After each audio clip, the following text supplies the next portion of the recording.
देख रहे हैं अब तक न्यूज चैनल।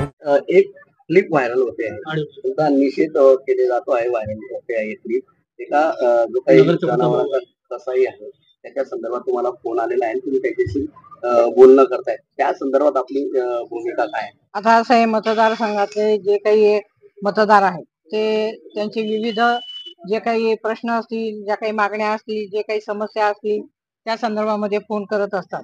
त्याच पद्धतीने हा देखील फोन आला आणि फोन आल्यानंतर मी त्यांना सांगितलं की तुमचा प्रश्न काय आहे. त्यांनी सांगितलं की बाबा ते काहीतरी कॉटन मार्केटमध्ये काही माल आलेला आहे आणि ते सोडवला जात नाही. तर मी त्यांना म्हटलं की कसला माल आहे, काय आहे, मला तुम्ही पूर्ण माहिती द्या. पण ती पण ते देत नव्हते.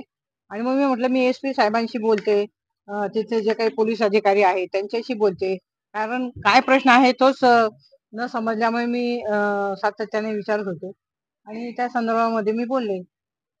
कारण काय असतं की अनेक काही रुग्ण असतात, काही ऍक्सिडेंट असतात, असे पण फोन येतात, आपल्याला ते फोन उचलावेच लागतात. सोशल मीडियावर तुमच्यावर मोठ्या प्रमाणात टीका होत आहे या संदर्भात. नाही, सोशल मीडियावरती जे काही टीका करणारे आहेत ते आपल्या सगळ्यांना माहिती आहे की कोण टीका करणारे आहे.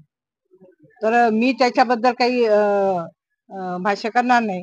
परंतु मला तर लोकप्रतिनिधी या नात्याने जे जे काही जनतेचे प्रश्न आहेत ते सोडवण्याच्या संदर्भामध्ये मला म्हणजे संबंधित जे काही डिपार्टमेंट असेल, मग ते कलेक्टर ऑफिस असेल, पोलीस कमिशनर असेल, महानगरपालिकेचे कमिशनर असतील, जिल्हा परिषदेचे सीओ असतील, तर त्यांनाच मला सांगावं लागेल. कारण समोरून जर माहिती मिळत नसेल तर मी त्यांच्याकडूनच माहिती घेईल ना, आणि त्या पद्धतीने जे काही नियमाप्रमाणे असेल त्याप्रमाणे कारवाई करायला सांगेल.